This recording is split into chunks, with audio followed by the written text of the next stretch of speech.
And?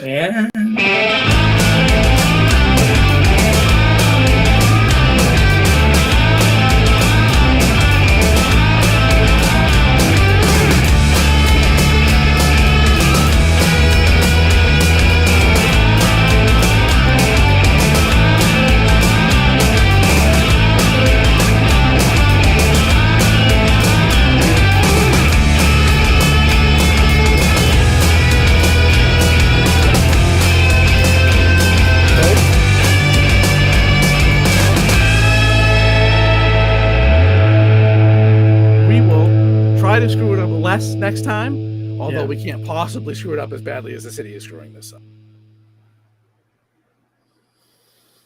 And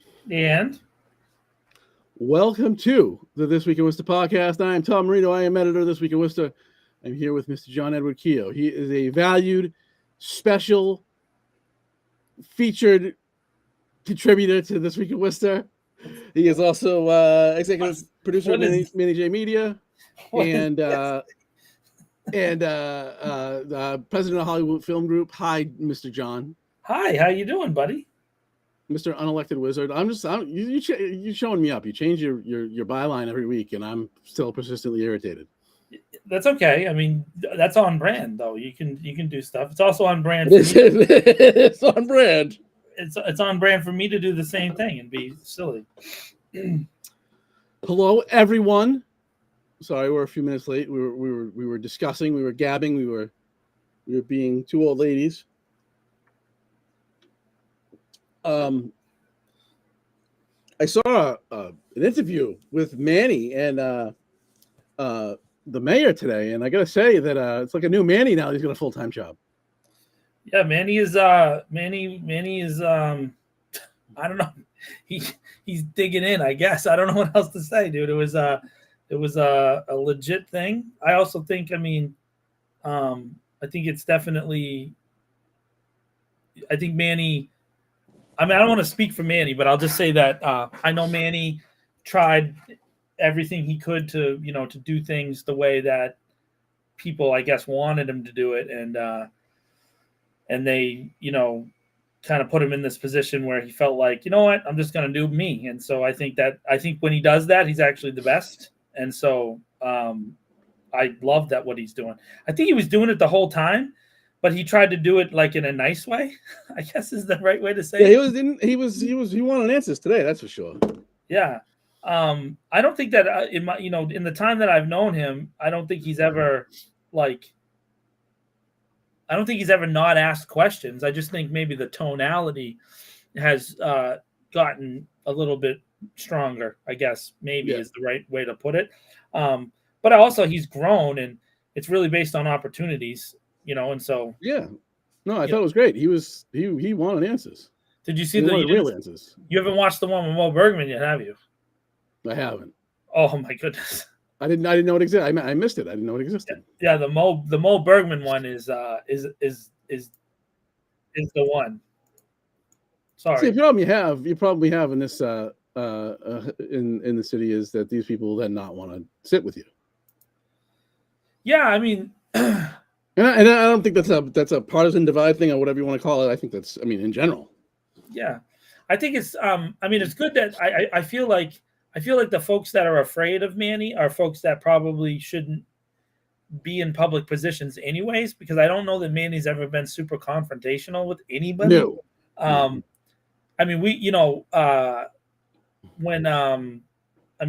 he was still at the other place, the place that shall not be named, he and I interviewed what's the dude who ran for governor against Healy and got crushed? That guy. Yeah, that guy. I can't remember. And if you remember, he was doing like a hard to the right turn. And I remember I was sitting next to Manny because back then we used to do it. We both were on camera because Manny needed, back then Manny wanted me there for like support or whatever. And he asked him like you don't even believe what you're saying. Jeff Deal. It was Jeff Deal. That's right.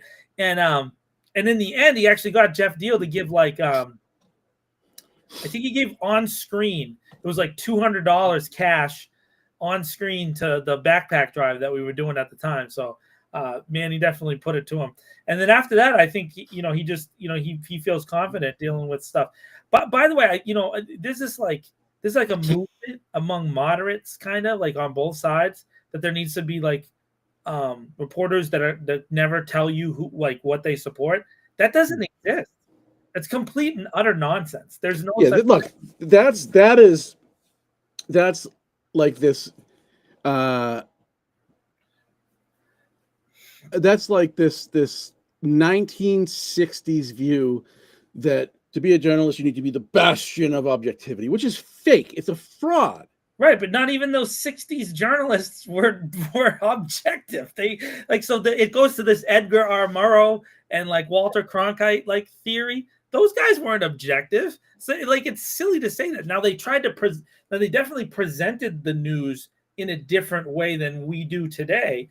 But also that changed while they were still alive and while they were still on TV. Like, the kind of middle of the road, like the switch between the two sides, the like liberal and conservative media, that happened in the late 80s. That like it wasn't like, it's funny that they're acting like it's like, oh, we've never been more divided. I don't know. I think we've been divided for a solid 50 years, dude.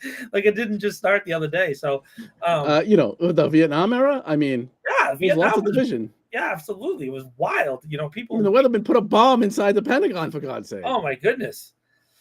Oh man. People don't even realize how powerful for a solid period of 10 years that the Black Panthers were, particularly in California. I mean, they were basically a independent paramilitary organization that had authority from the government to do stuff in certain neighborhoods and certain areas freely. You know what I mean? In fact, the gun buyback program that the Black Panthers do not get enough credit. The gun buyback program that exists in almost every American city was originated by the Black Panthers. That is a incontrovertible fact. And they never get credit for that because they are referred to even now, as like some kind of terrorist organization. And it's utter nonsense. It's just complete and utter nonsense. And so if you don't know that, there's one example of how history is like taught in complete, isolation from reality. They were an incredible organization. Yeah, the before breakfast. So school breakfasts didn't exist until the Black Panthers, dude. In anywhere, forget just the inner city, because breakfast wasn't a thing at school for forever. And also like the idea, like the nostalgia version of school lunch, that only happened in the 80s. So like that was all post these guys. It's just, there's so many things there.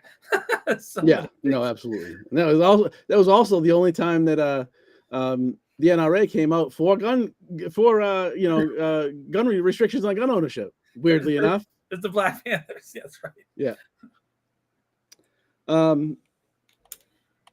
So we got some things to talk about today. Yes, we do.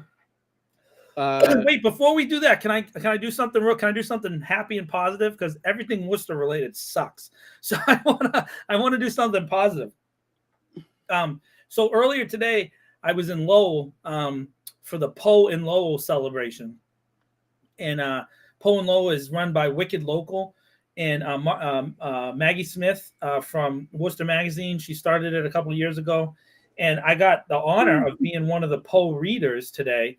And I just wanted to shout out that kind of thing. There's a lot of local, literary stuff that's been shifted out of schools. Like this kind of stuff used to happen at libraries and, participations with schools and colleges, and it's just not happening anymore.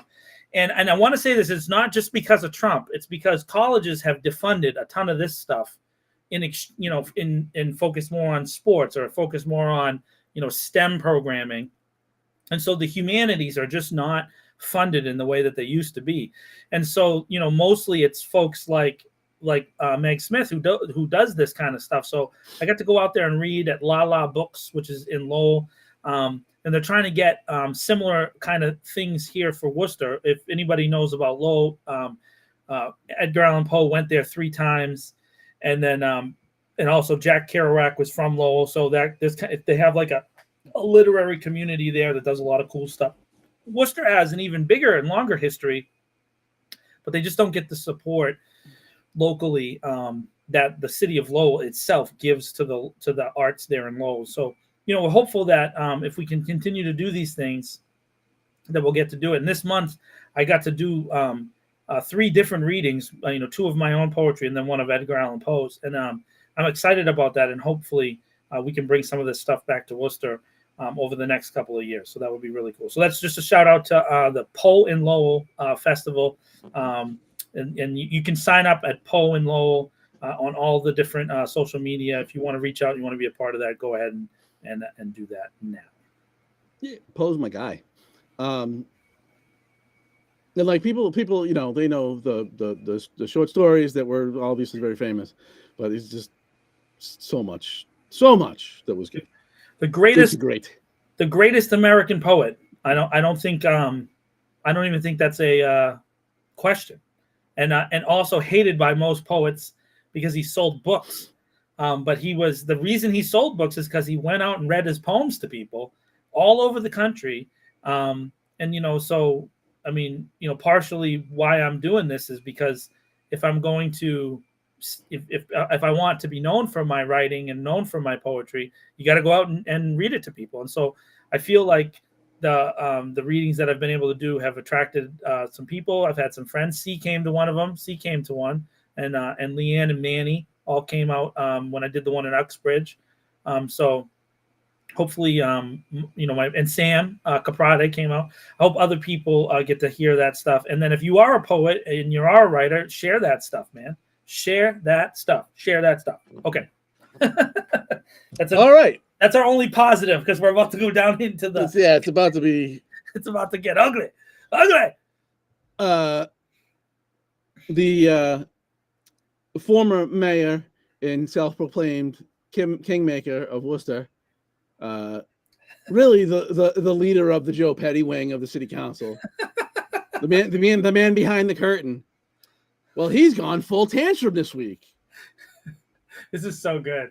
Wait. Don't just tell the story though.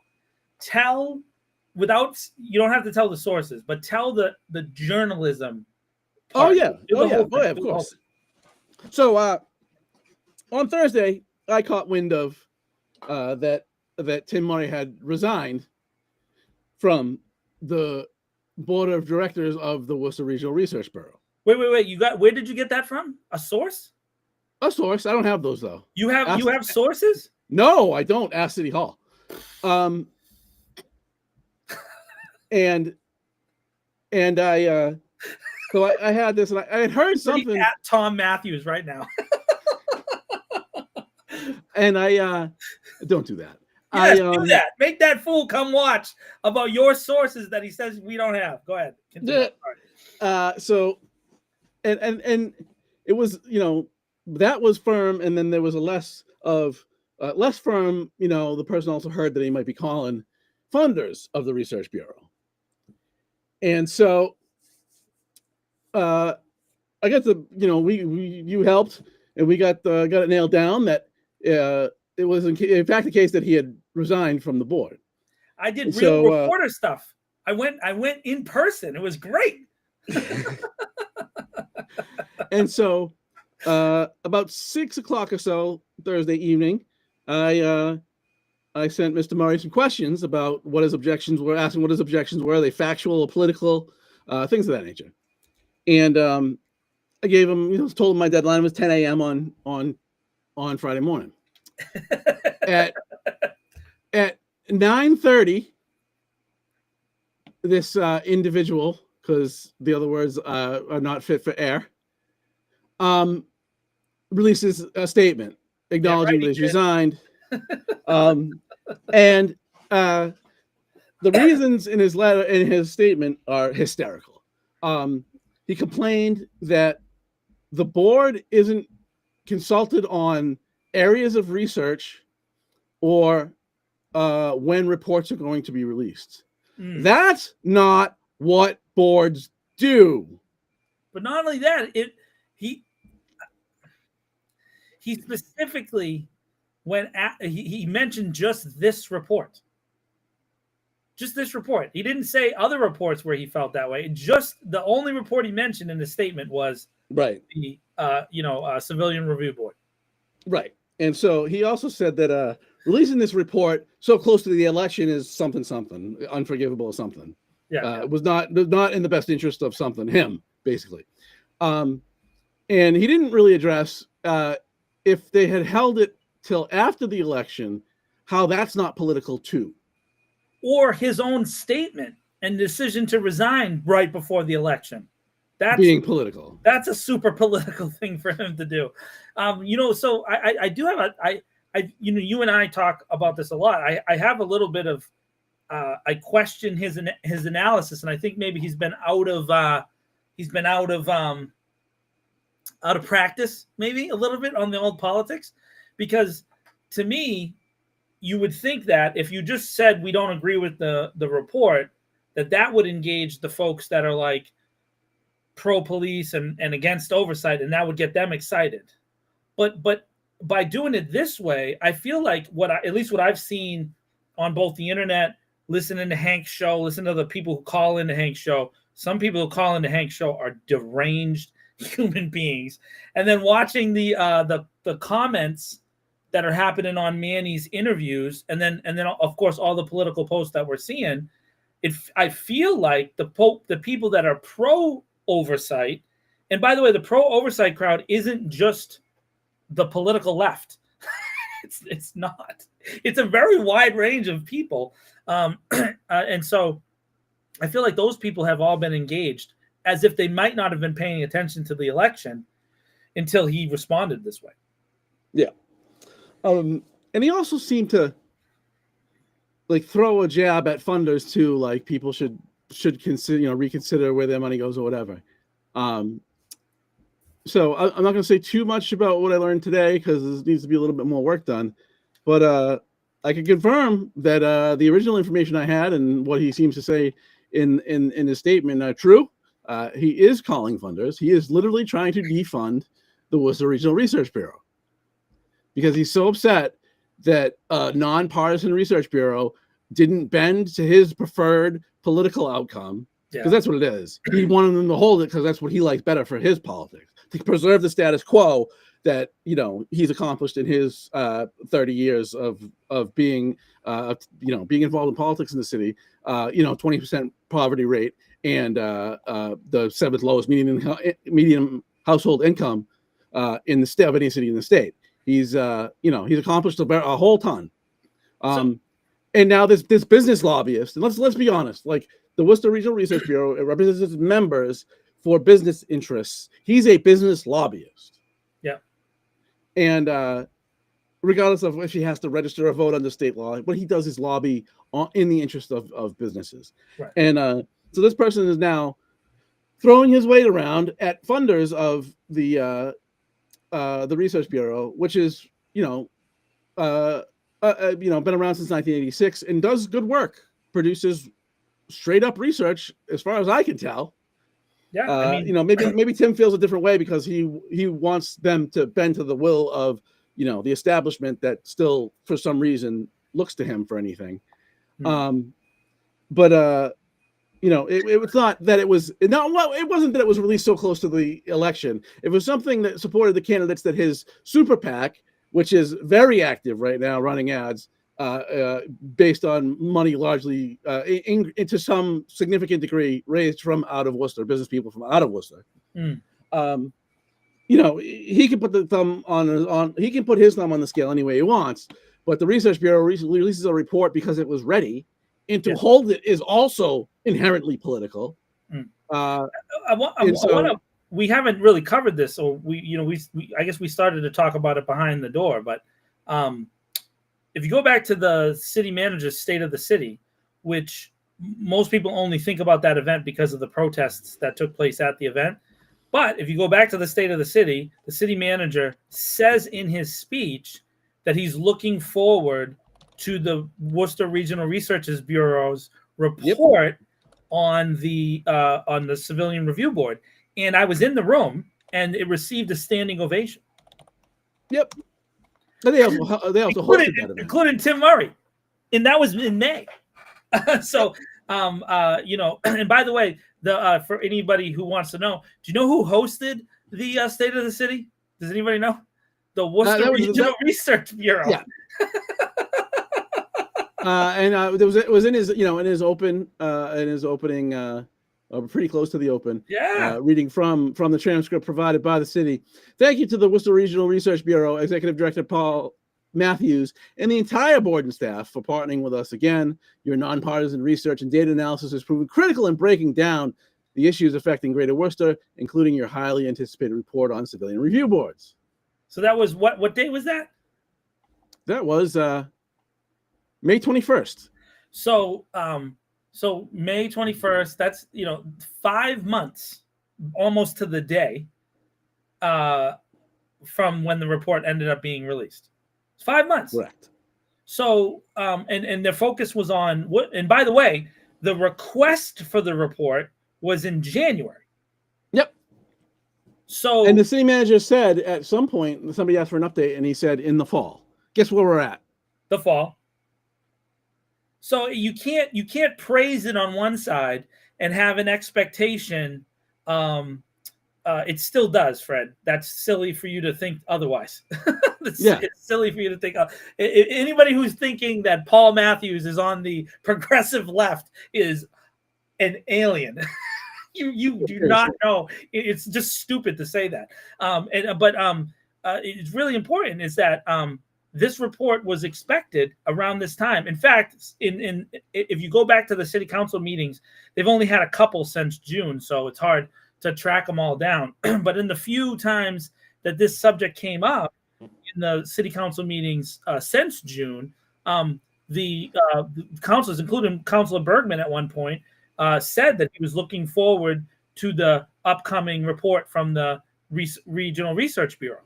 And so now it's very interesting that you can put all this weight on it. And what you're seeing is they expected a rejection of citizen review boards. That's what they expected. And they didn't get what they expected because the Research Bureau let the research dictate their answer. Right. Which is what they're supposed to do. Yeah. But, apparently, leader of the political establishment, Tim Murray, expects them to bend to the will of what he wants. And when they didn't do that, now he's apparently going out and attacking their funding.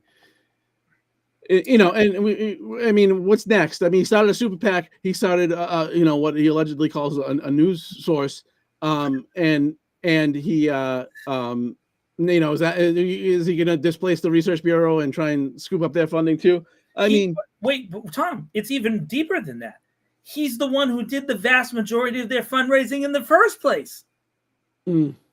So the Chamber of Commerce is one of the primary drivers. Just look at the people who've donated. Look at the companies that have donated. Yep. All big chamber members. So Tim Murray was involved with the funding, the establishment of this thing. Look at the people who staff it, the people who are there. These are all folks who have been around the city for a long time, all super again, like I said, Paul Matthews. They picked him on purpose. Is because he's probably the leading, when it comes to research, like moderate conservative person in central Massachusetts when it comes to this stuff. That's why they picked him to lead it. And then of course it's a very balanced group. I don't look at any of them as political. I look at them as very much scientists. And so I have to stand up for them because they are this is his attempt in my opinion to reduce their credibility because I think there are some moderates in the city council, and in particular one moderate who might then change his vote. And the person I'm thinking about is Joe Petty. It's Joe Petty. This report is something that Tim Murray is afraid that Joe Petty could use as political cover to enact civilian review boards. It's Joe Petty. They're afraid Joe's going to change his vote. Do you think? I do. And the reason why, listen, the reason why I think this is because, okay, you and I by far have become the leading critical voices on oversight related issues for the police department in this city. There's just no one even remotely close to us. Okay, at this point, right? Okay. At the same time, we have both said that we think Paul Saucier is the right guy for the job, right? Okay. So who is the champion of Paul Saucier? Eric. No, it was Joe Petty all day. Oh, yeah, okay. All day it was Joe Petty. And if you want to look back over the 2+ years before he became the interim chief, you can go look at times when Steve Sargent, people forget this was just not that long ago. He blew off his responsibilities with city council for almost his entire tenure as the chief of police. And there were two people who spoke. One of them's no longer with the police, but there was two people who were very often the deputy chiefs that would do a lot of the reporting. And the number one person, the number one choice has always been and always will be Paul Saucier. And so very often you would see Joe Petty's interactions with Paul in live time. This is stuff you can go back and look at. You can go back and look at city council meetings, and you can go even further and look back at public safety meetings. Paul Saucier was their guy. That was who they wanted in place for years and years and years. They telegraphed the whole thing because they thought he was the guy who they could then implement these kind of things that they were willing to do. Because there are certain things that they're willing to do. Change the data processes, make the reporting do this way, have extra review of body camera footage and yada, yada, yada. There's certain things that they're okay with. And they thought this was the right guy. Man, that blew up in their face. Because you want to know why, folks? Do you know who participated with the Regional Research Bureau in the most transparent way of any chief of police has ever done? Paul Saucier. It's so good, Tom. It's so good. They put the guy that they said was transparent into the role, and you know what he did? He was transparent. Oh man, it's so good. It's the best thing. And I mean, and we've reported with the Department of Justice that cooperation by the Worcester Police Department was not stellar until Paul Saucier was chief. And if so, for those of you who have followed along, the Tuesday night, if you remember, when the report was released, on the following Wednesday, there was a public meeting at the YWCA. I was there. I was also there. And at that meeting, there was a lady who was an attorney from Boston. They brought in a DOJ lawyer from Boston. They shipped her right out because they had to send some spokesperson. And she made a speech at the beginning. And one of the things she said was, everything changed according to my colleagues, because she was not one of the lawyers who worked on the report. But she said, according to her colleagues, when Chief Saucier took over in the middle of their investigation, they were able to access files, officers, and everything from that point on. So, you can actually in real time see the trajectory that we got to this point.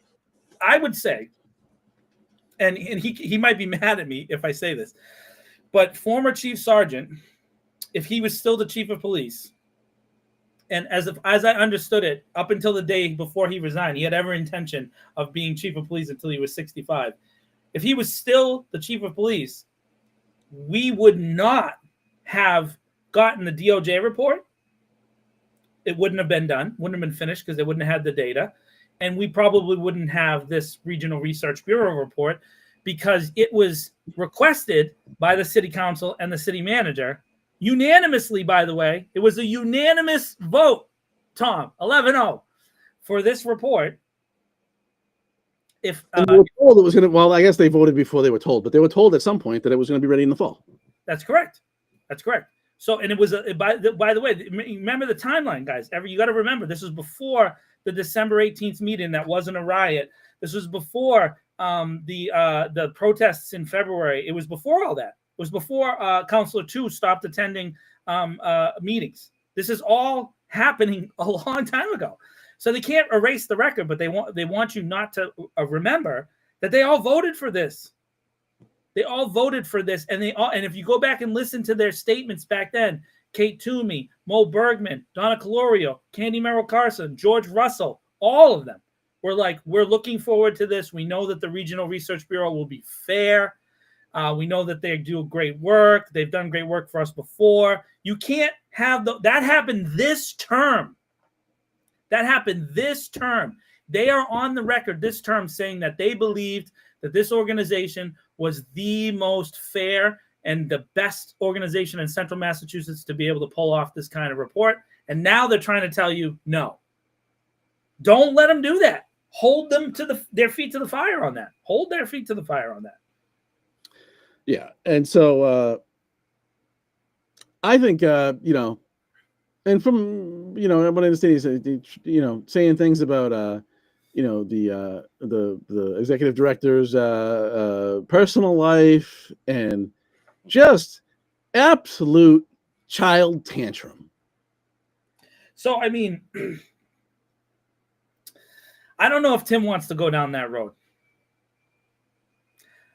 Because, if he's watching, or if anybody who knows him is watching and can get this to him, Tom and I have a lot of stories that we haven't published. And so if you're going to go on the attack with personal stuff, there's still 6 days before Election Day. 6 business days.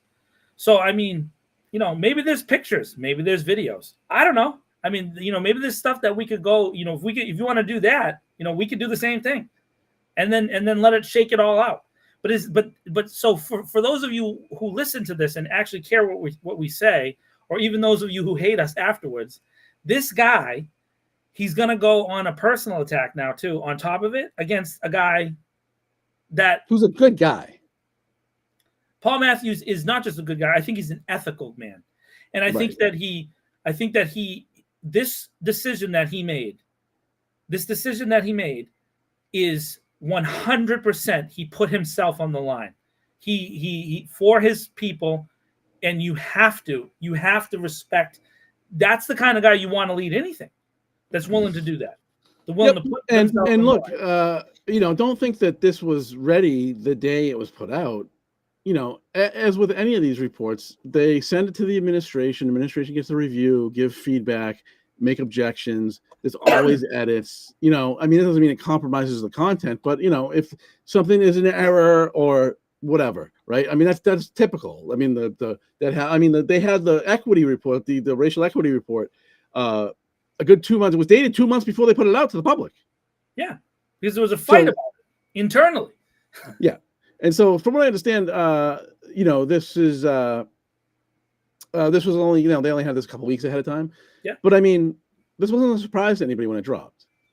This was not. This was, and by the way, you and I have been as journalists, we don't have the, I guess we don't have the resources to do the kind of data analysis that they did, because they had a budget and it takes a lot of time and a lot of work. However, this is stuff that we've touched on a little bit in our own reporting. And I would also point to Bill Shaner at Worcester Sox has done a little bit of the same kind of data, kind of parallel to this.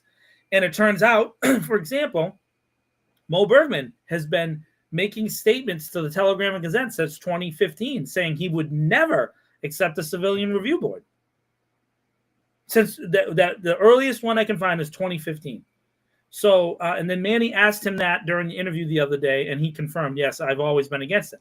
So, by the way, there's a civilian review board has never come to the floor in the whole time that he's been a counselor. So he's against something before it ever comes to the floor. He's just morally against civilian review boards. So all the things, all the like imaginary monsters that they attach to these things, they're saying that they're there, but they haven't even seen what it would look like. There's never been a proposal, because, by the way, you know who would have to make the proposal? The city council.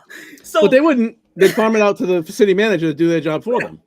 and then the city manager would probably use this report to build the proposal, right? So you would build out things from this report. They'd probably consult the Regional Research Bureau in the process of doing it.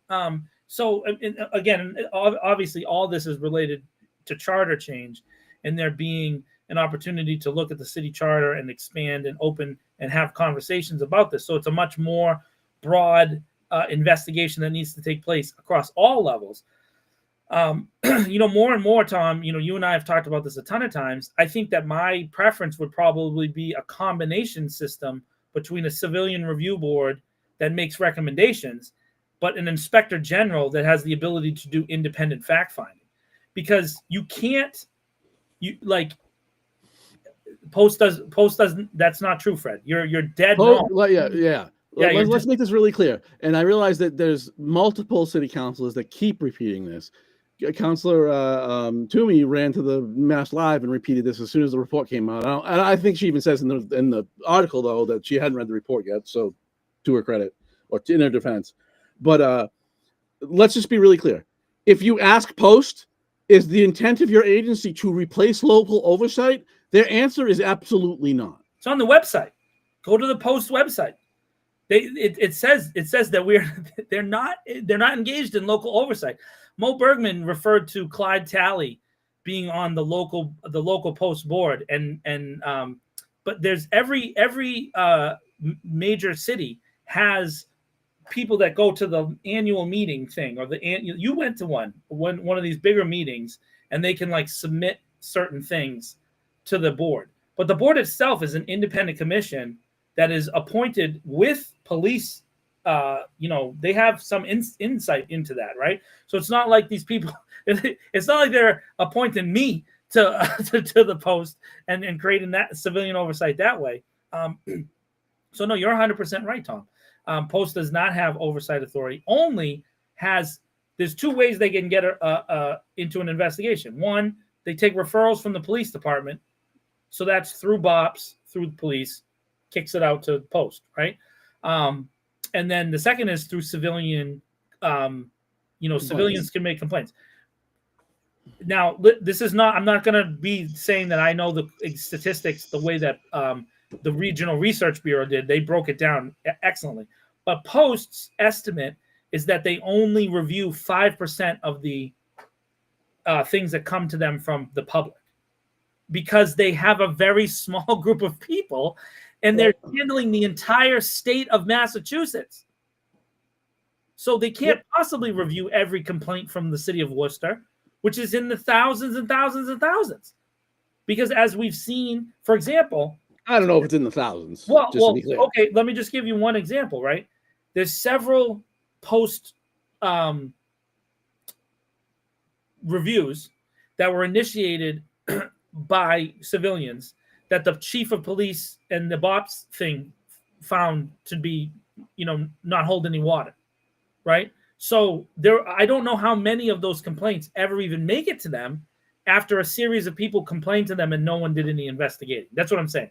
So there could be a number that we don't know. But I would say that thousands and thousands, Tom, is a number that would apply to the whole state, right? Like there's 351 cities and towns, and I'm willing to bet now. But at the same time, this is a question for the chat. How many of you guys know how to complain to Post?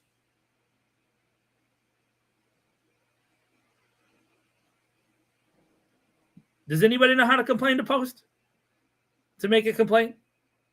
Because it's not something that you just know how to do, right? And so, you've got a fucking police officer who committed a felony in 2016 and wasn't even investigated. You want to talk about nut jobs? Oh, so, but the thing is that, again, how would they get onto the board? I mean, you don't even know how the system is set up. No one has even made a proposal. No one knows how it would happen, Fred. You're just making that up off the top of your head. There's literally never been a proposal. It could be a system where people are popularly elected. It could be a system where the city council appoints people. It could be a combination system where a couple are elected, a couple are appointed. No one's made a proposal, so you're arguing against something that doesn't exist yet. Literally living in An imaginary world. Yeah, I mean, in Massachusetts, there, and I've only looked at 4 so far, but Springfield, Asham, Arlington, Cambridge, Boston. 5. There's 5 that I've looked at. I'm saying one of them wrong, Asham or whatever. All of them are different. None of them are exactly the same. None of them are the same. So what are you talking about? What are you talking about? Like, you just don't know what you're talking. So same thing to the chief of public safety in Kate Toomey. She's making a statement about something that doesn't exist yet. She said, and this is the best. This is the best argument. It's first that that we have post, not intended to replace local oversight. You're supposed to do local oversight, and we have BOPs. Nobody in the history of human civilization, no organization that's ever existed ever, has investigated itself and been effective. Correct. It's never happened. It will never happen because it's counterintuitive. And secondly, to my conservative friend in the chat, didn't the founders of this country build in what amounts to oversight? They gave Congress the power of legislative inquiry. They built in oversight. Now, legislative inquiry is to this city council is, holy crap, is that foreign? Well, at least to 6 of them. They don't ask questions or want to know anything. They'll just take the position papers they're given by the city manager, and that's just God's gospel. But this is an American oversight is an American tradition that goes back to the beginning. It's embedded in the Constitution, and somehow you just think you can be against it. I think that rather than putting our hand on our heart and standing and praying to the magic skycloth before every city council meeting, we should just go outside to the common and burn a founder in effigy. Because at least that would be honest. Oh, man. So, dude, you know what? Just real quick thought process here. Just to give an idea of this. So, currently right now we're in a government shutdown. Everybody knows that. It's always fun. Shut down the government. Let's not send out everybody's SNAP benefits. Let's make sure people who are on food stamps can't eat. So that's always fun. So we're in the middle of a government shutdown, and the House of Representatives hasn't met in legislative session since September 21st, right? They've met in some pro forma sessions, which is just basically open and close, but no legislative sessions at all. And why is that important? And I'm not talking about the Epstein files. You can go find that on another show. But a single representative, when the floor is open, has the ability to call on the chair. Now, that power of being able to call on the chair, you need votes and you need a lot of different things to happen. But that leads to oversight, hearings, committees, all kinds of stuff. There's a difference between the House, the People's Congress, and the Senate, which was set up a little bit differently and obviously they have longer terms. It's kind of, they deal with longer, term issues. In this case, there's no system set up to even complain about. At least there's a system to complain about. Like, hey, how come this is not working? In this case, we don't have it. We don't have the system working. It doesn't even exist yet. Yet they're already defending against something that doesn't exist yet. And so it gets into this. We watch in real time our government in Worcester argue with themselves about stuff they're clearly talking about illegally behind the scenes, right? They're having all these conversations, and they let out little things by accident, revealing that they're doing that. And then it's really up to us to hold them accountable for that. They shouldn't be doing this. The whole point of this conversation should be on the council floor. Have it in committee. Talk about it. Engage on it. Talk about issues. Let the people talk about it. It's really not that hard. To be honest with you, in my opinion, this is an opportunity for the city council to keep going exactly the way they're going. All they got to do is make a fake civilian review board, give it fake right, and then completely gut it. And there you go. Happy birthday. And you can put your cousin Joe on it. I don't care. And if they feel, if they somehow feel pressured into doing so, and I don't, at one point I thought they actually, I kind of thought the fix was in, and I thought they would. I've since turned around on that just by observing. I think that probably police union officials told them, yeah, no, not even a shell of what a real civilian review board would be is acceptable to them. Yeah. Because they hate America too, apparently. Yes. By the way, calling for civilian oversight of one of the 100 largest cities in the country, and of the top 100, 71 of the top 100 most populous cities in the country have some form of civilian oversight. And we are 114. Huh? And we are 114, more than half of the top 200. Right. So, more than half of the top 200. I think it's even bigger than 71. 71 of the first top 100, right? Or is it 71 of 200? I don't know. But still a huge number, and almost all of the larger cities have a police oversight board of some kind, including Boston. So Boston's the first largest city in New England. We're the second. We don't have one. Boston has one. We don't have one. The next Springfield and Providence do that. The next 3 and 4 have it. Duh! What the hell? Why wouldn't you have it? Now, is it a legitimate conversation to say that maybe the one in Providence hasn't worked, or the one in Boston's not working, or the one in Springfield? Sure, that gives this city council the chance to do something amazing. Make a civilian review board that works, and then everybody. No, they won't. That's not going to happen. I know. I mean, it would be a miracle. I mean, the nightmare here is that they get bullied into doing it, and then they just spike the ball on it, right? Like it just can't do anything, right? Yeah. No subpoena power. It's only advisory, so it basically writes paper to the chief, and then the chief takes it and throws it in the trash, and that's the end of the process.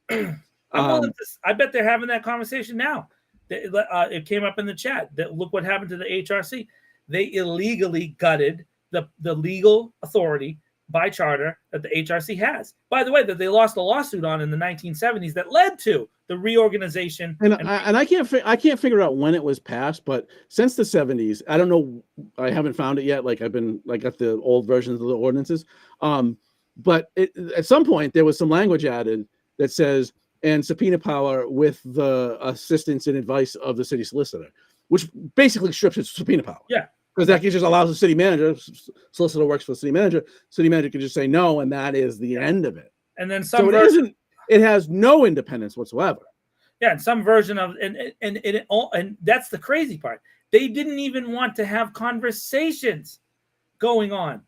They right. Literally and he went on Hank. So you and I both listened to that interview like detailed, but he went on Hank Stolz and said that since he was city manager, he asked the HRC to focus on other things. Wait for the DOJ report to come out. Wait for the So what was happening for those 2 years? Screw it. It doesn't matter. But by the way, those reports came back, and you know what both of those reports say? The police need civilian oversight. And it's so good. It's so great. I love it. So the first thing, if they do this, the first thing they'll do is they'll let Eric appoint all its members, and then it's screwed. Yeah, because that's not independent. I'm willing to go. I'll go to the conspiracy level 5,000, Tom. If they are bullied into it, they try to sneak this thing in before January, and they make a version of it that allows Eric to appoint all the people. And then at the end of the 3-year term that Eric has, he resigns and goes off, and he gets a job with Clark University as the dean. And then I'm no longer the city manager. I'm not involved. And their appointments are like 7 years long. And we get Anthony Petrone and Rick Cipro, and we get all those people become part of the civilian review board, and then nothing ever happens. So what the demand needs to be is, they hire an independent law firm for everything. And that's actually also funny. My favorite is the mayor going, "Oh, $600,000. You spend that on lawyers and settlements like in a quarter." That's wild. It's wild when he said that. It's just mind-boggling. So good. It's so good. Oh my goodness. Yeah, oh my goodness. Oh, okay. This thing with anti-police. Oh my goodness. It's so stupid. It's so because I've seen Rick going online and he goes after people. Paul Sear came after us. Anybody. You guys can't take any. This is why none of you should be police officers, frankly, because none of you have a thick skin of any kind. You're supposed to be the toughest, baddest, walk the thin blue line, handle anything, and you can't handle any criticism of any kind, even criticism when someone says, hey, don't kill black kids. And somehow that's like, how dare you question the badge? Oh! No, dude, we watched a video of you killing black kids and say, hey, don't do that. Don't do that. Please don't do, please. That's all we want to do. How about, I don't know, not use your police powers to rape ladies. Let's not do that. You know what I mean? Maybe if I talk with Trump's voice, maybe, it's like, all we want you to do is don't rape ladies. And we don't want you to do that. And we want you, don't steal money. Don't beat up black kids. Like if I talk like that, maybe they'll think I'm cool or something like that. You know what I mean? What are they doing that they're so, fragile is the great word. Why are they so fragile?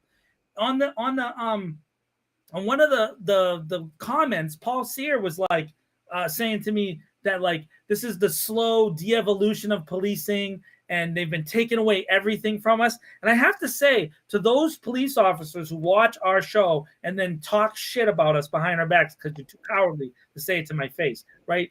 For those of you who watch the show, here's the question. What haven't you got? What have you not got? George Russell literally said in the last meeting, I don't think I've ever voted against anything the police department asked for. When has the police not gotten what they wanted? Tell me one time that it's not happened. Like you didn't get what you wanted. I don't get it. I know you got you. Hey, they got the Worcester was the first city in the state to give the retirement. Remember when they changed the state employee thing and the post retirement raises, and they applied it to officers who had been retired to like 10 years back. This was the first city to do that. They even do what the retired cops want. What are you talking about? What are you talking about? You don't even have oversight for the detail stuff, dude. You guys are writing stuff down on paper and not even tracking your time. All you're doing is recording numbers on a sheet, and then we have to see it afterwards. And we see somehow an officer is able to work, 104 hours in a week. How is that possible? And he's just as tough and just as hard and just as able to investigate the hardest crime.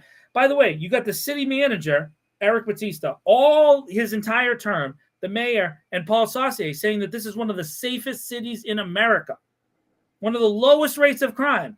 Yet somehow we need as much military equipment and thousands more officers because at any moment, Worcester's going to just break out into a war zone, right? Like at any moment. And you want me to listen to you and actually give you credibility as a person? It's never going to happen. It's never going to happen. You live in delusion, cognitive dissonance. Dissonance.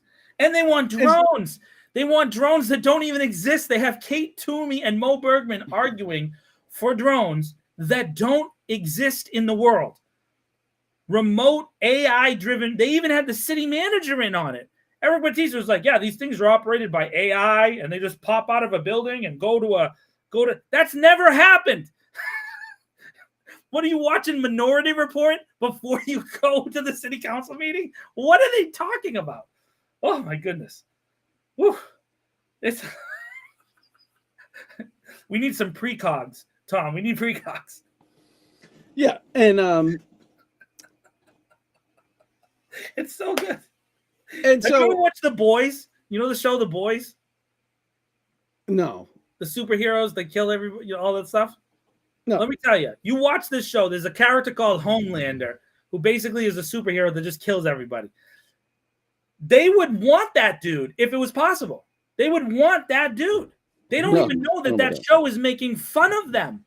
It's literally making fun of them.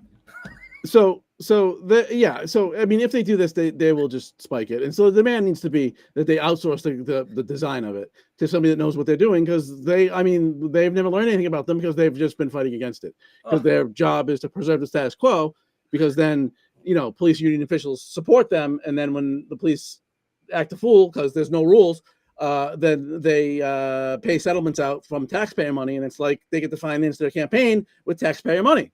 they get police support. People pay for it. How wonderful. Why wouldn't you do that? Oh, because you didn't want to be totally corrupt. And let me say at the same time, because I hate it when people take your words and out of context, they make up the stuff that just doesn't exist. When you just said that, were you talking about all 500 plus employees of the police department? No. So you're not anti-police. You're talking about a very small group of people. We recognize that. Dude, when I went to the domestic violence walk that was held at University Crystal Park, right across from Clark University, there were 15 Worcester police officers, many of whom you know because they are the ones that go to all the community events. They are the ones that show up with the comfort dogs and they go to the kids things and all that. That group of cops, those cops are great. No one's ever said anything bad about them. They're phenomenal. Rebecca Malia, she's the blonde officer that they send to everything. Do you know why they send her to everything? Because she's fucking great. She's great. That's why they send her everywhere. They know that she's great. They don't send Tom Duffy to the domestic violence walk. There's a reason. There's a reason. They're not stupid over there. No one's saying that they're dumb. We're saying that there's literally a group of people that want to have so much, power and control over the city of Worcester, and they cannot, for the life of them, ever accept responsibility for anything. And yet they'll say to you and me, hey, if you didn't do anything wrong, you got nothing to worry about. Right? You got nothing to worry about, Tom. What are they doing? What are they doing? They're making those other officers look bad by being associated with them. Yes. And Fred, if 100 cops retire in the next year, which is probably not going to happen, and they aren't replaced, we would still be I'm trying to do the math in my head. We would still be far from anywhere near the lowest number of officers per capita in the country. Not even close. Oh, yeah, let's go to that 40, the number that you hear thrown around all the time. We're short 40 officers. Okay. They're short 40 officers based on the 96-hour formula, which is complete and utter nonsense. It's based on that version of the formula. If you change it to be a more constructive thing and you change out details, specifically details that are asked for by businesses, and you allow flagmen or other people to do those details, right? Which is mostly being a giant crossing guard, right? And Polar Park is where now we see the vast majority of them, the Palladium, DCU Center. Those are where you see most of those details. If you control for those details and take them out, we're not short officers. We're not. Well, I was told July 25th, I asked the official was then Sergeant, now is Lieutenant Sean Murtha. No, he was Lieutenant. He's now Captain Sean Murtha, and is no longer the public information officer. Yeah. But he said in July, these are a couple months old, but earlier this year there were 352 police officers and 95 officials, which is 447. Thank you.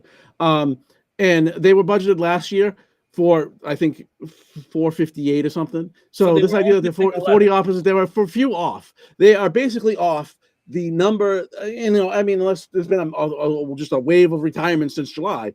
But there were a few off of what they were budgeted for last fiscal year, which ended when? July 30th. So they're basically, as of right now, the difference is what they were at, if they were added any, and I don't think they were.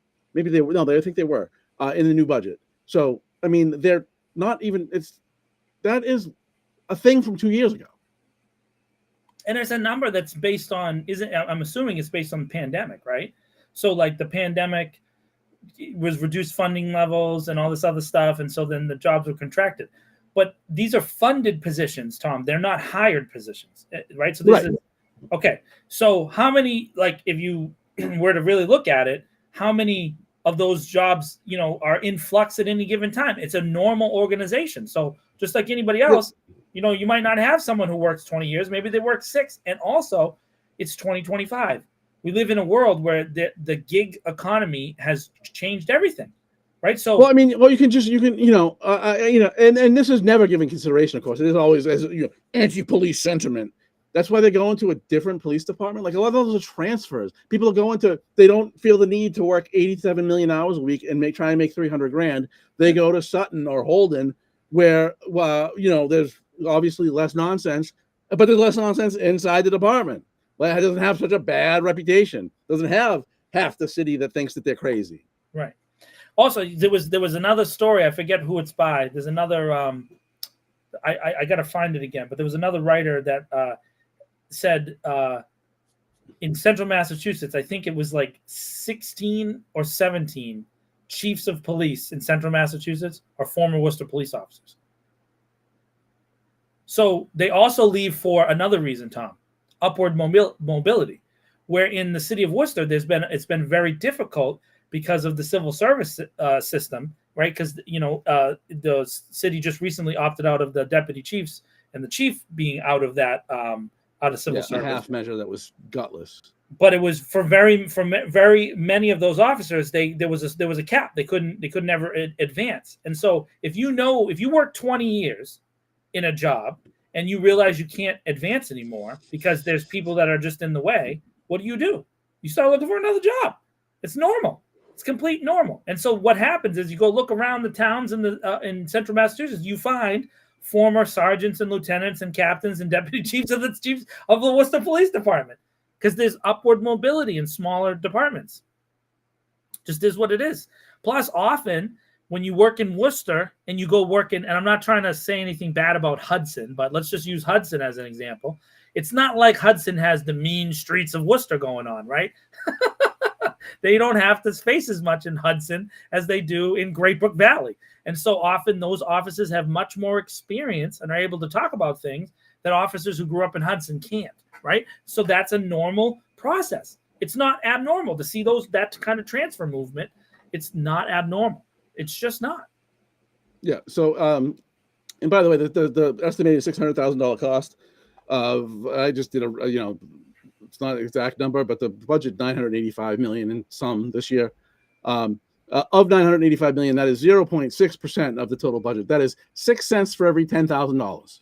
So I have a way to deal with it. How about we get 3 less lawsuits that we pay out $1 million for next year? How about we do that?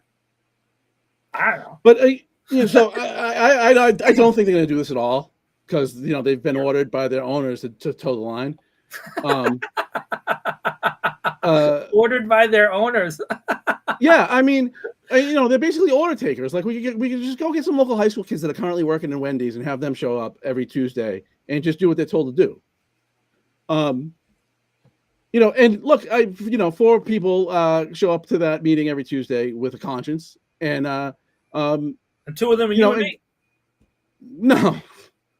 No, I mean Louis, Jenny, Christian, and Attell. I mean, Councilman King's credit, he's been talking about this since 2020 that we need to do this, and he was right. He was right the whole time. He was right when he first said it. He was right when he said it the second time, and a third, fourth, fifth, and sixth, and 10th time. He was right every time. But wait, I don't have a conscience. I meant the people that are on the council.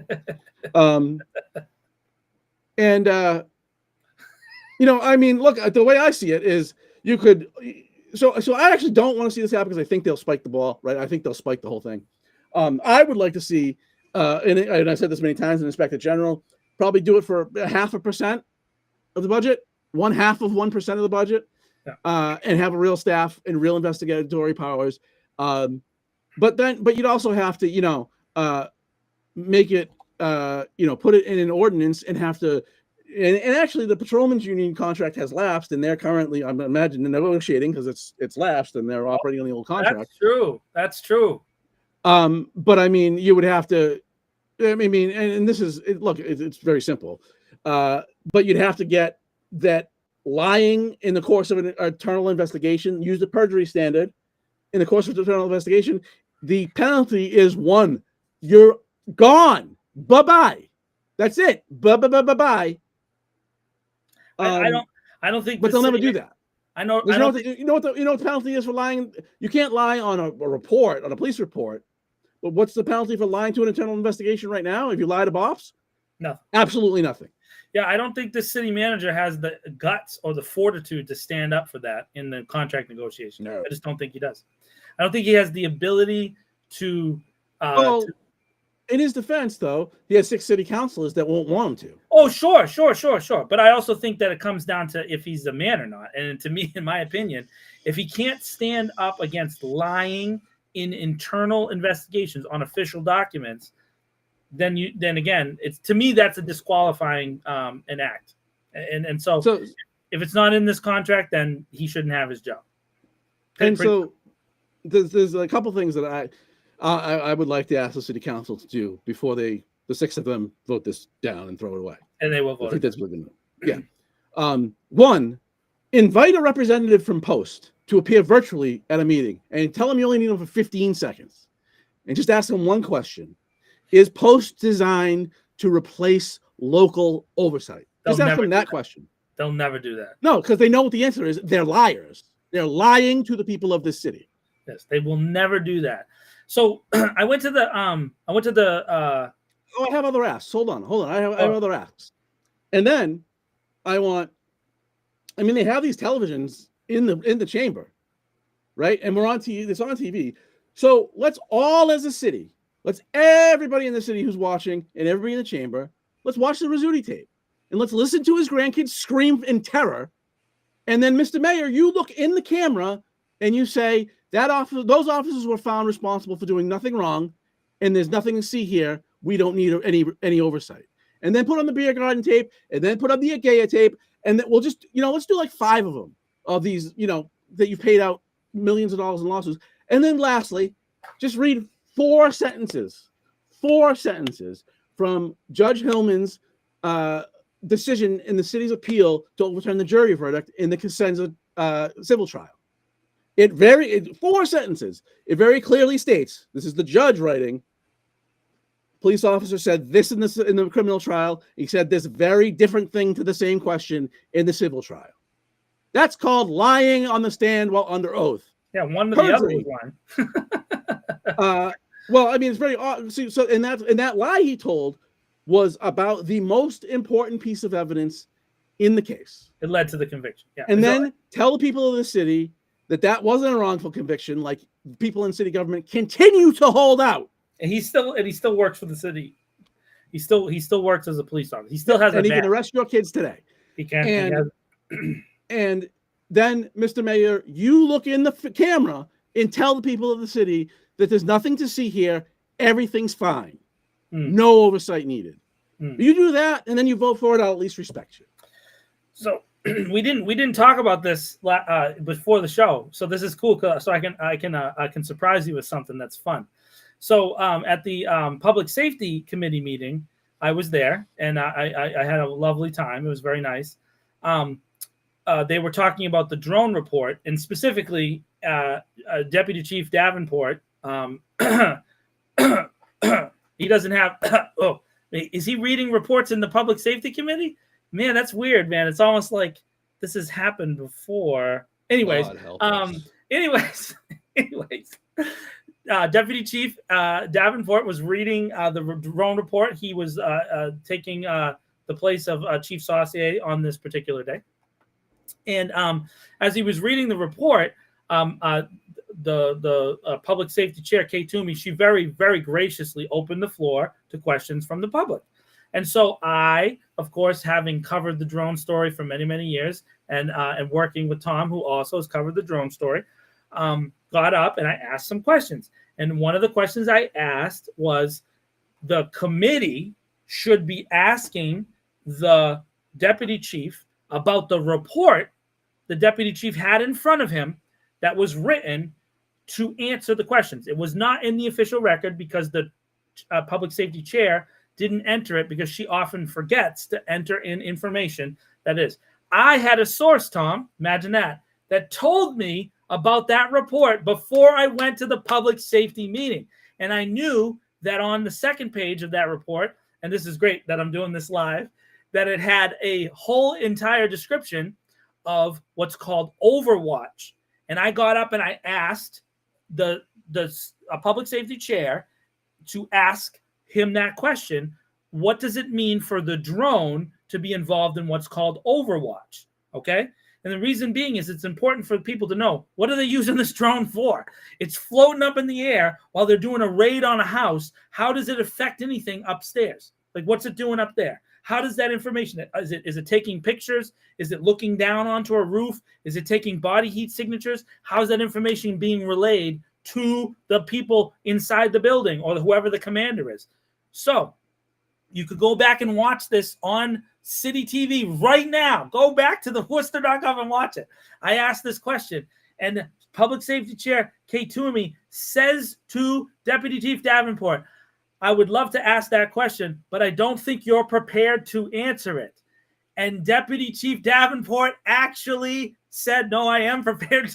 It's in my report because I had the source of the report before he was there. That's the best thing that happened. I loved it. So then she asked him the question. And let me give him credit. He was prepared to answer it. Imagine that.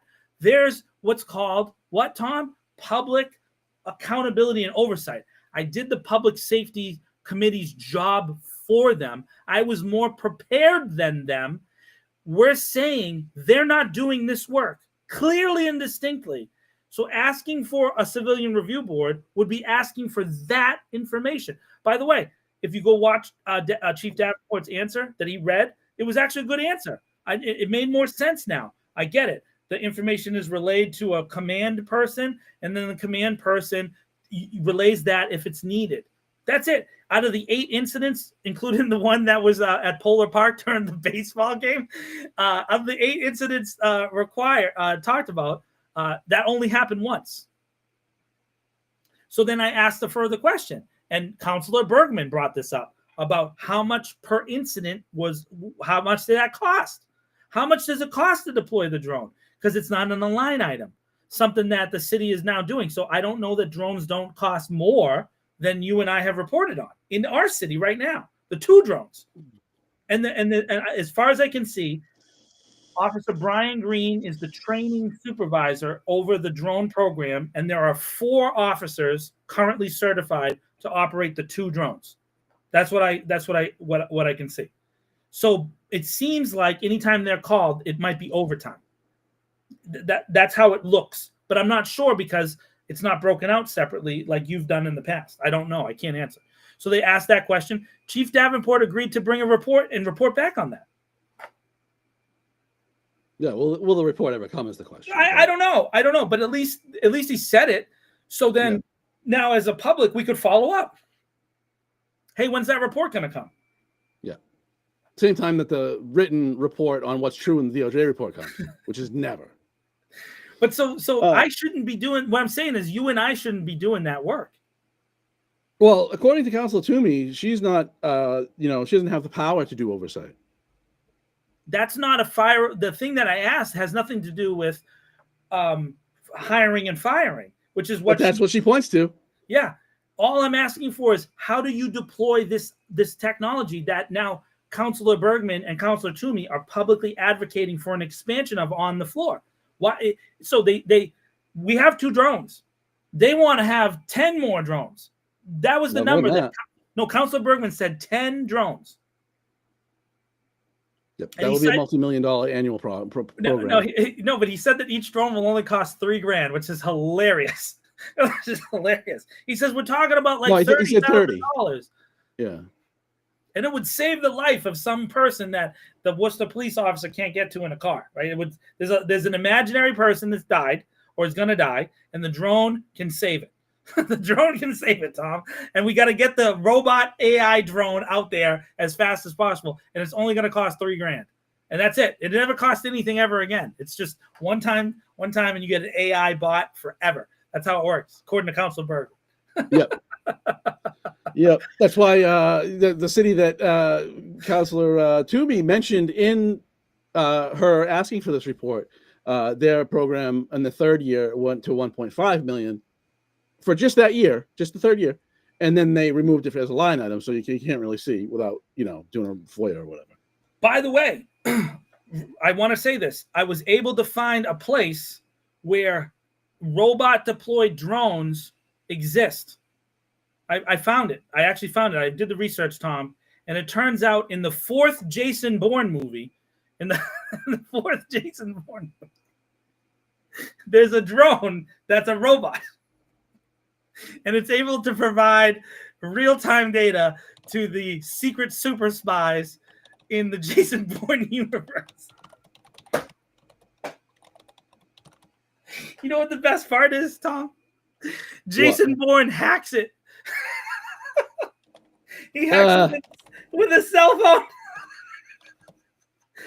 It's a BlackBerry. He hacks it with a BlackBerry. It's so good. It's so good. This is what they're saying. These are our elected leaders. Oh my goodness. Oh, it's so good. Couldn't write a better story.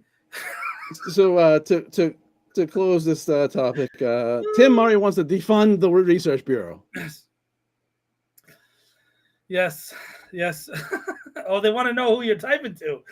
Oh no, Tom. They want to know. I can't tell you.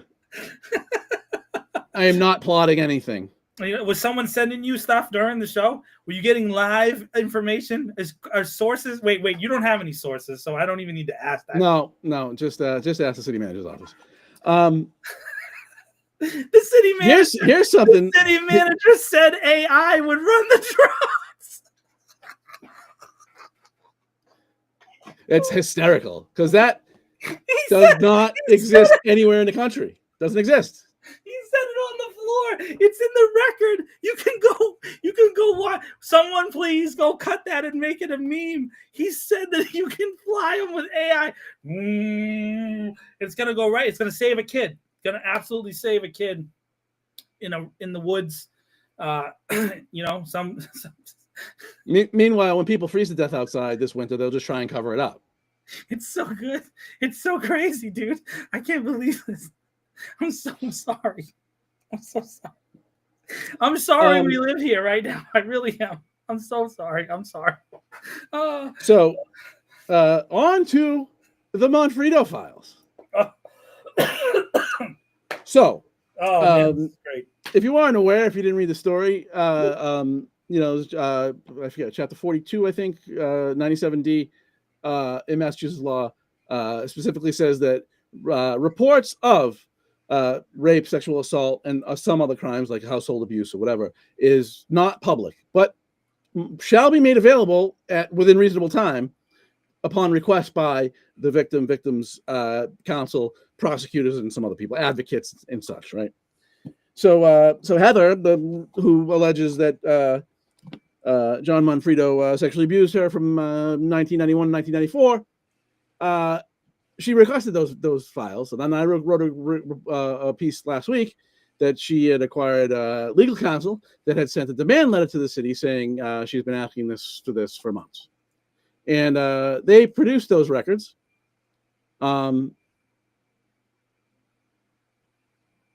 Why? Who cares what that woman is? So they suddenly produced these records after the intervention of a city councilor. And I was fortunate enough to be asked by Heather to attend that meeting with her. So we went to the police department, and the people in the sexual assault unit met with her. I was there. This is no slight on them. They were the messenger. But according to, and it's not really clear who made the call, if it was the records person at the police department who is not an attorney, or the city solicitor who is obviously an attorney. They handed her a folder with 23 pages. 23. I know another person in another municipality in the state, also a survivor of child sex abuse, asked for her records and had them within 10 business days. It was everything, and nothing was redacted. Nothing was redacted in these pages, but there was only 23 of them. I need to do some more research myself, but I do know that the legal counsel for Heather believes that she's entitled to just about everything.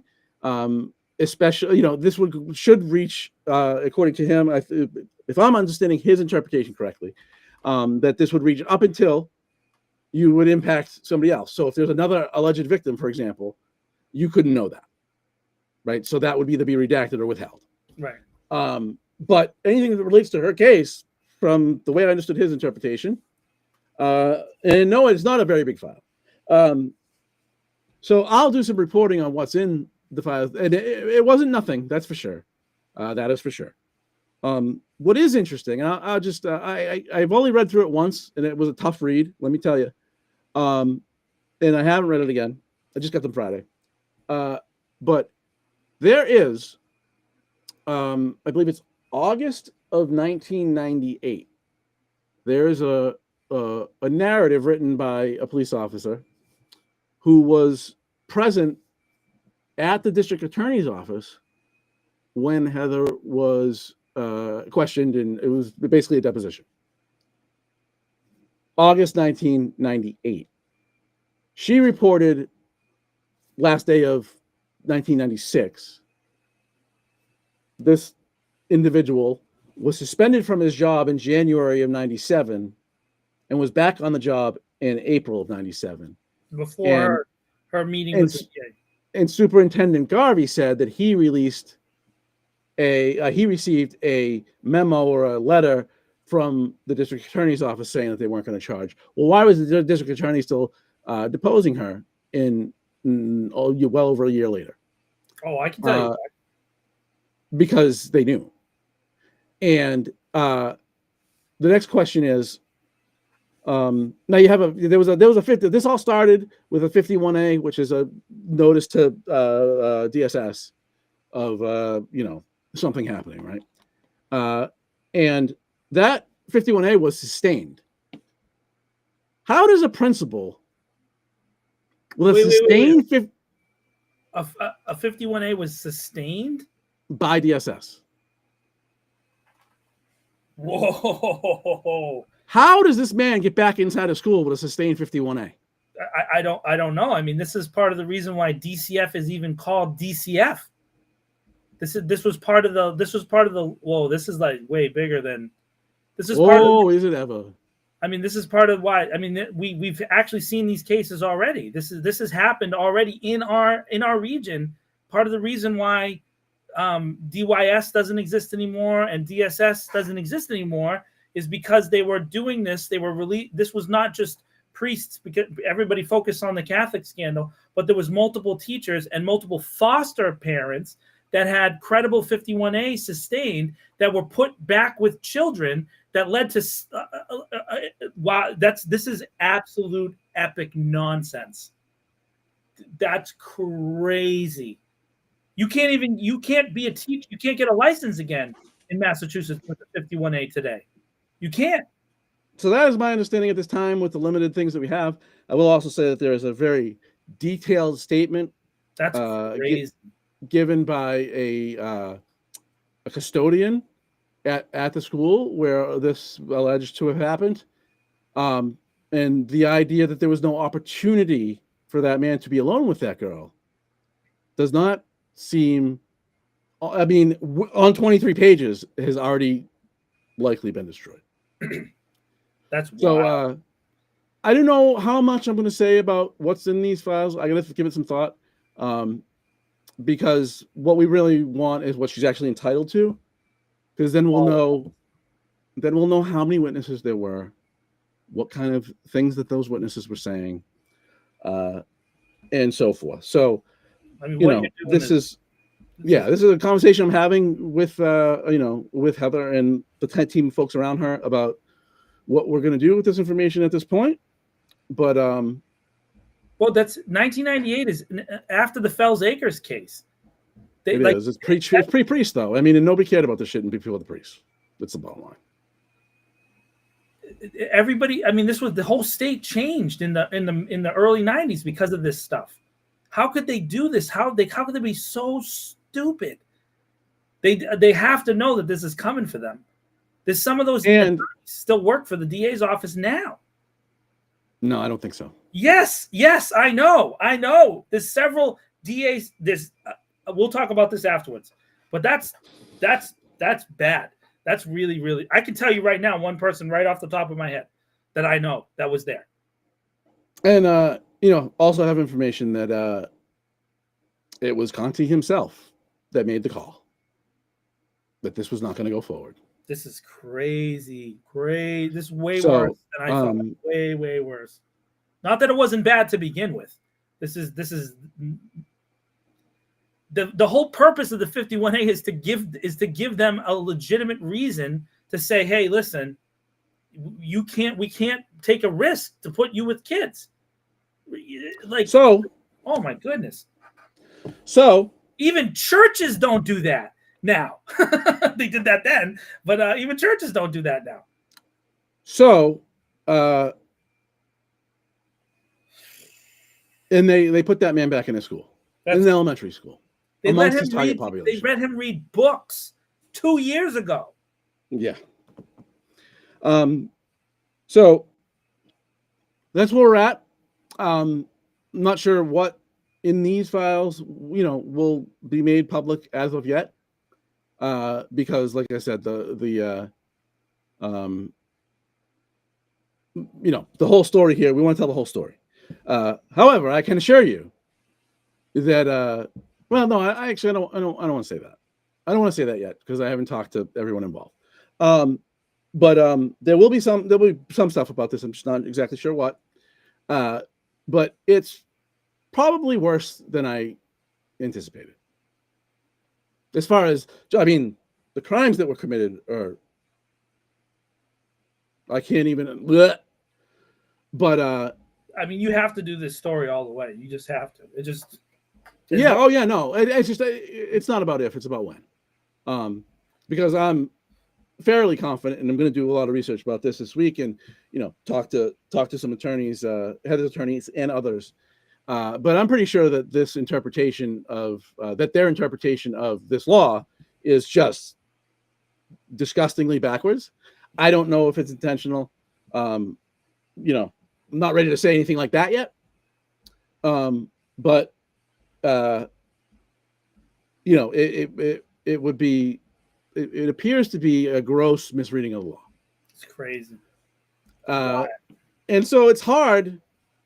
This is such a broad thing. First of all, this has been in this city forever. Like, this is the original sin of the city, almost, right? Not really. Obviously, you could go back. But as far as like people that are still alive and whatnot, like this is the OG sin. And so to be starting to being able to shed some light on what actually happened is good. It's like it's like these stories never end, dude. It just never ends. We're gonna get there with this one. It's hard not to look at this in the light of there's an election in a few weeks or a few days. And I don't know how many people are moderate or like undecided in our chat, but can you even if there was no credibility, do you want a city manager or a city solicitor? And again, we're not clear on who's making these decisions. Do you want that to be the decision that they make? Wouldn't you rather just give out the records and just say, hey, you know what? Here's all the records, and this is to the person who's the victim. These are police reports. These are not like, someone declined to prosecute, but it's not like there was a guilty or innocent finding. These are the reports that were written that the prosecutor said, hey, we're just not going to. And I don't know, like, based on what they did provide, I just don't understand how they're reading the law. They can indict anybody for anything. No. I'm not talking about that. I'm talking about the city now and the decision they made with the documents. Like, based on what they did give, there's statements from other people. So I'm not sure how they're interpreting it. Yeah. It doesn't make it's just dude, in it's 2025 in this day and age, you just give the papers. You know what I mean? We're watching this happen at the national level, dude. At the national level. whoever's names are in these papers, just let it out. Just get it out. It doesn't matter anymore. They're gonna come out. It doesn't. They're gonna come out. They're gonna come out. It's only a matter of time. We know this. It always happens. I wanna leave open the possibility that they're just wrong, and there's nothing malicious going on here. But if it is somehow not on the up and up, I mean, just like your inability to have anything that even resembles compassion at all for this individual who's trying to uncover where this went wrong, and why, in her own words, she was looked at as a person who didn't count, and this is the way it's being done, is really reprehensible. That's crazy. But I want to leave open the opportunity that they're just really, really wrong. I'm not a lawyer. I just know what her lawyer is saying. And, her lawyer was basically of the opinion, I mean, if it's, somebody you didn't know existed or didn't know was provided witness testimony, then redacting that person's name might be legitimate. And phone numbers and identifying, other personal information being redacted is fine. But outside of that, she should have got the whole thing. And then we'd really know what they had. Right. It continues to look like, however, from what I've seen, that this is not on the Worcester Police Department at all. It seems like that they did a pretty robust investigation. By reading some of the reports that were written, I haven't read like thousands of police reports by any stretch, but it's just hard to imagine that the way some of these reports are written by police officers, that they didn't believe her. It just doesn't. It seems like they did. It seems like they certainly did. And the DA made what a wild decision. What a wild, and they thought it would never come back, Tom. They were so confident that they would run the city. This group of people that are all connected to the same group of people that are running the city now, the people who have tantrums when they don't get their way, they're so confident that they'll always be proven right because they don't believe they'll ever lose power.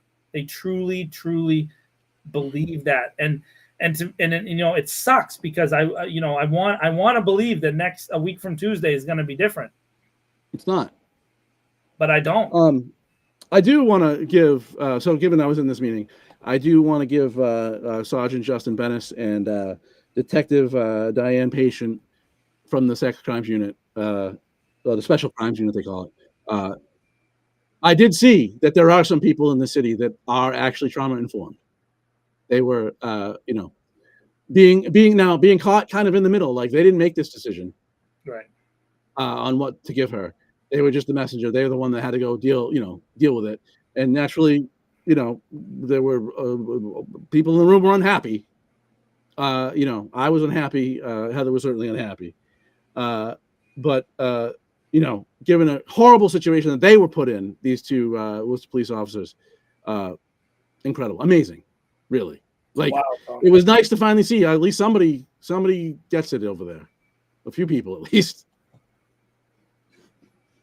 I hope so. I hope I do hope there'll be new voices. I do.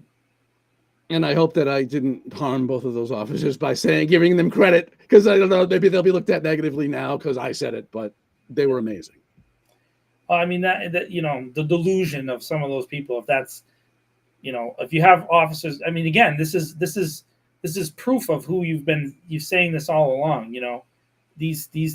There are officers that are incredible and do great work. Absolutely. And we've talked about them. We name names. We talk about them all the time.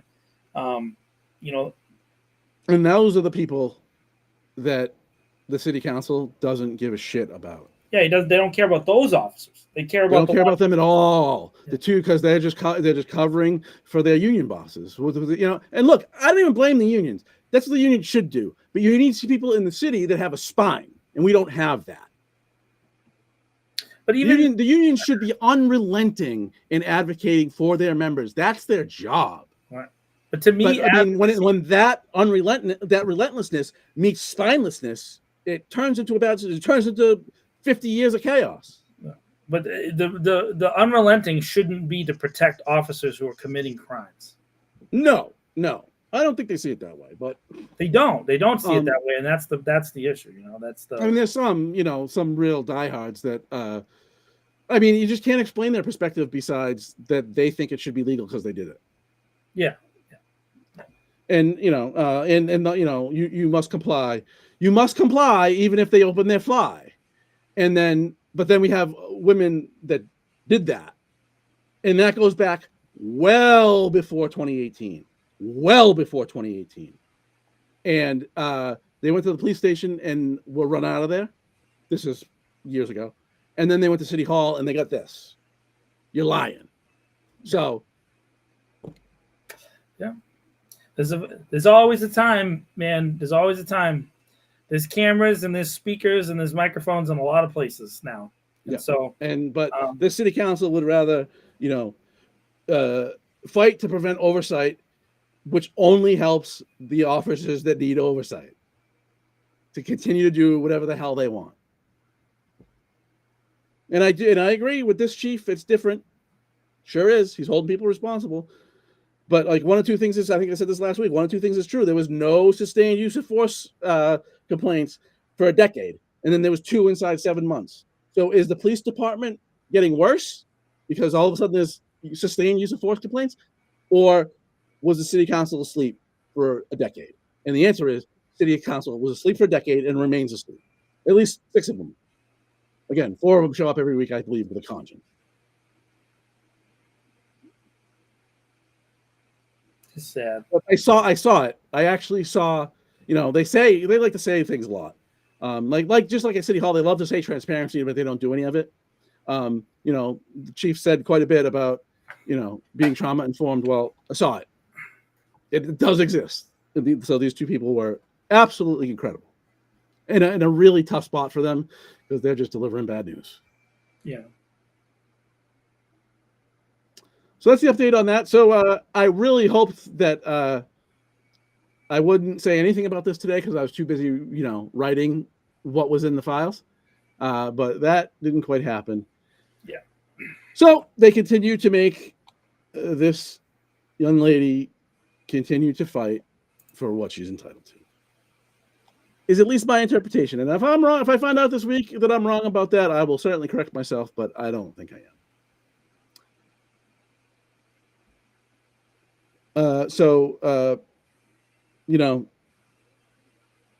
And all of that 51A investigation,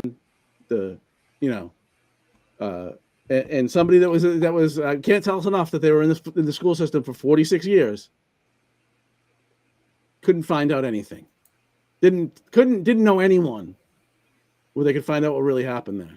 Didn't know anyone. Or just didn't bother to ask. I think we know which one it is.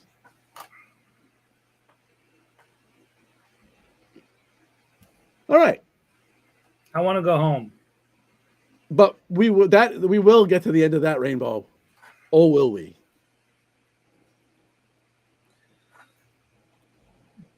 Well. Now, we were going to talk about school committee races. Ironically enough. I don't want to. I don't want to. I'm tired now. I'm emotionally drained. Oh, yeah. The worst. Yeah. Candidate in D3, was the school safety officer for 125 million years. And, not necessarily involved in this, but when people connected to Heather were trying to urge the school system to deal with its culture problems, and they were turned away and told to get out, that just perpetuates the same nonsense. Mm. And a culture really that I'm not sure has been adequately dealt with.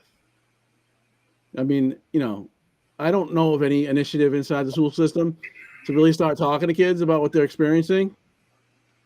I do know that there's, I think I mentioned it last week, an Instagram page, Racism Free WPS, Find it, just search it, you'll find it. And they asked for, statements from students that they posted anonymously on racism, and they got that, and they got a whole bunch of, sexual harassment, and so even up to potentially sexual assault. They're still all up there, and that just wasn't enough for the Bidenda administration to maybe say, "Oh, maybe there's a problem here." No, this is what we do in this city, though. No, there's no problem. Everything's great. And I hope the mayor will say that into the camera after he shows the Rizzuti tape in city council. There's no problem.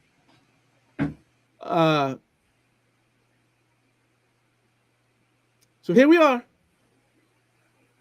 Welcome to Worcester. This is whack. No, you know what though? It is. It was really upsetting stuff to read, as you can imagine. There's a narrative of that deposition, and it was tough. The next person I saw, I started screaming at for no reason, to be honest with you. No reason at all. And so it was not a fun read. But what does make me happy is we're getting to the end of this rainbow. And they're going to make us fight a little bit more, but we're getting there. And I would just say to the city manager, maybe it's time to have somebody in the law office take a look at this law again and see if you did the right thing. Yeah, I call on the city manager to look at this right now. Get involved now, dude. Get involved. Because, this is way worse than anything that you're not willing to get involved in. Yeah, and I just if I find out that this is just a wildly out of touch, doesn't understand the law, like it's just so painfully wrong the way they interpreted this, I'm not going to be nice about it. Because that tracks, Tom, because they fought against the dumbest cases, and they have lost repeatedly in every kind of litigation, just constantly. And and they do stupid things. There's one of the former city solicitors is on the Polar Park board. They just don't think straight about anything. They don't. They're just dumb, and that's what tracks is dumb. What do you do? No, it's this is the way it's always been. Oh my God! That's why they fight so hard to preserve it, because it benefits them. One of the roots of American law is this concept of common law, as in someone with common sense can understand the law. It's not that hard. It's not that hard. This stinks. It stinks. The whole thing. The statute does have room for interpretation, but from what I understand, it's what it doesn't have. What doesn't have room for interpretation? There is no statute of limitations on these crimes. There is none. Correct. That's correct. Which, by the way, when they changed that in Massachusetts, it's the only time in the since 1959, when the Democrats were in charge, it's the only non-proclamation piece of legislation that ever had complete unanimous support. The only time. Mm-hmm. We could do another 2 hours on how bad this state is on this. Oh my goodness! But by the way, that means that you have if you're looking for political cover, you got it. You got it. Release it. No one's going to be like, "Oh my goodness, why did you release that?" No. The public will be on your side. They'll be like, "Yeah, right." No, I'm sure there's the other side of this equation could obviously sue if they release something they shouldn't. And, so I get that they're, trying to balance, but I just, from what I understand from talking to, another lawyer, it's not close how they interpret it. It doesn't seem remote at the plain reading of the text. It doesn't seem remotely close. Dude, the only people who resisted it in the comments on your article were people who were defending and saying women make stuff up. Those are the people that you would have in your corner if you pick the other side. That's who you get. You get those guys because, well, women make stuff up, bro. So that's the only that guy. It's like some weird rule that you don't step on the people behind you, like the people that came before you or something. I mean, we've seen it in other offices in the county. You get the point. So it's so wild. Yeah. And so, a man, district attorney, longest serving district attorney in Massachusetts history, who out of, I think it was over 50, what the Archdiocese of Worcester determined was over 50 credible cases. And this was a few years after this, right? We're talking 97, 98 here. The priests were 2000, 2001 as that started breaking. And he got 6 guilty pleas and 0 convictions at trial. The only district attorney who has a record of that in Massachusetts. And by the way, this is with Bishop McManus, who's been the most resistant bishop to any of this kind of investigation in New England. That's what he's known for. Literally, that's what he's known for. And who do you think was in the ear of the very devout Catholic John Conte? Oh yeah. Oh, 100%. I guarantee McManus was there. I don't know to be true. I'm just asking the question. Oh, I might go ask him. Screw that. His office is 5 feet from my house. I might just go walk over there and ask him. So that's where that stands. The fight continues, and we shall be victorious. Wild stuff. School committee races. No, let's do it. I'm not doing it. I refuse. No, you don't want to? I refuse on No, this Heather's story this should be the end. Like this is more important than that stuff. I don't even give them the time of day. Like this should be the last thing when they watch this episode. They should hear about this story and it should sit in all their minds and they should have to think about it until next week. They should have to sit in it. I'm gonna go talk to McManus. I'm not kidding. I'm gonna go talk to that dude. Press badge and all. Where's my press badge? It's around here somewhere. It's right over there. I'll show you right now. I'm not sure that anybody cares. The people in the chat care, Tom, because this is what I did. This is what I did on Thursday. I took this bad boy and I went into the Worcester Research Bureau and I talked to them directly. So I'm going to do the same thing with McManus.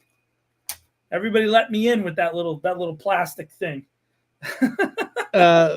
Yeah, and on that first story we did, I would just say it would be a real shame if people took out Mr. Murray. I mean, you can only call it bullying. Mr. Murray's bullying on his members by not shopping at his members. That would be terrible, wouldn't it? Wild, dude. It's I'll give him this. It's real ballsy to have that many liabilities that you're supposed to be representing out in the public and do something like this. Yeah. Real ballsy. It's crazy. Yep. So are we foregoing the final segment? Well, I mean, it was going to be about Edgar Allan Poe. And now we move to John's favorite part of the show. Tom, what's your favorite Edgar Allan Poe thing? Story? Oh, poem, boy. I mean... essay? I mean, there's so much. I would have to look, honestly. I'd have to look at it's been a while. I'd have to look. Let me just bring up the complete works, not bibliography, but the table of contents, and just give me a sec. Well, I'll tell you. You go first. You go first. Mine is definitely the Cask of Amontillado. To me, it's the greatest revenge story in the history of writing. The Cask of Amontillado. For those of you who don't know, basically, there's 2 guys. One guy gets his buddy drunk. He brings him down. He chains him to a wall. And then he tells him all the things that he did wrong to him. And then he, brick by brick, bricks him into a cave while he remains chained to the wall. and the guy screams himself to death. Basically, it's one of the best stories ever. So if you like revenge, I'm not suggesting anything like that. I'm not saying that. No. We hurt people with words. But we use our words. There are catacombs in Worcester, Tom. So I mean, but we use our words. That's right. No chaining anybody to the wall, and you can't brick them in to a cave. You can't do that. Wow, dude. I mean, there's so many like good short poems. Annabelle Lee. Annabelle Lee's Annie. You're getting hammered in the chat over here. Serenade. Tamerlane. I mean, there's so much good.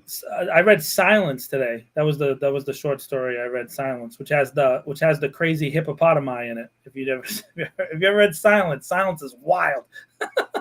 Yeah, I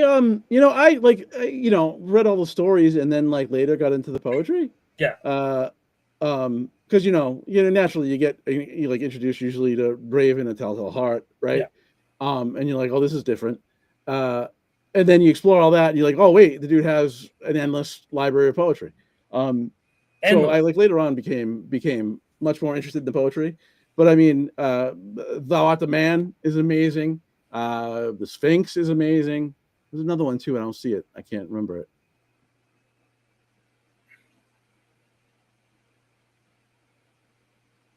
Masquerade Death. Yeah.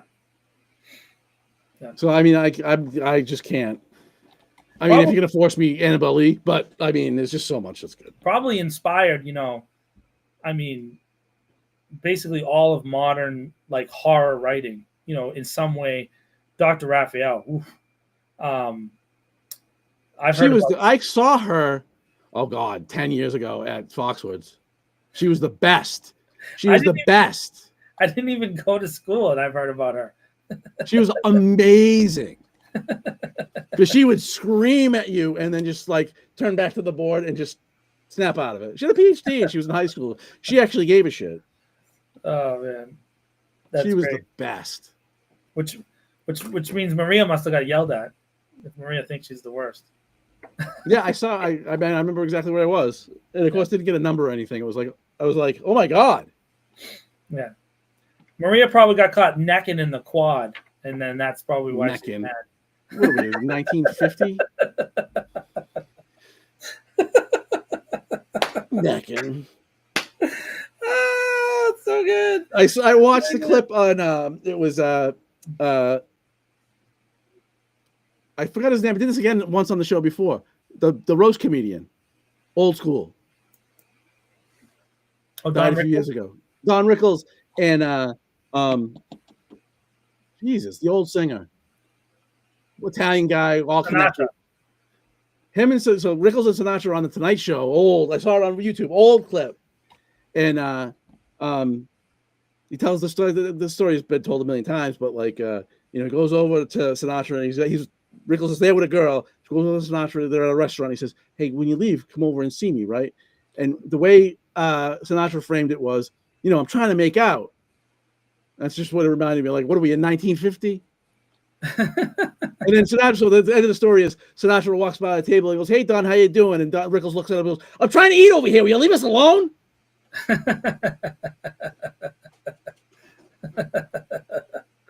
I would do something similar. No doubt. All right. Well, I saw Fiona in the chat. Very much good luck to you in your race. We will say that about school committee. If you're in that, was that C, I think. If you are in that district, vote for Fiona because she's in the chat. And we'll do an election preview next week. All right. Yeah, we'll get it. Hopefully, we won't have to. It would be nice if nothing else crazy would happen between now and then. Yeah, it would be nice if nobody's pictures got published or anything like that. That'd be nice. I don't know. Maybe we start letting everything out. Yeah, I can tell you where I'm at is that I think this is disgusting, and I am just in no mood for this little petty man's bullshit.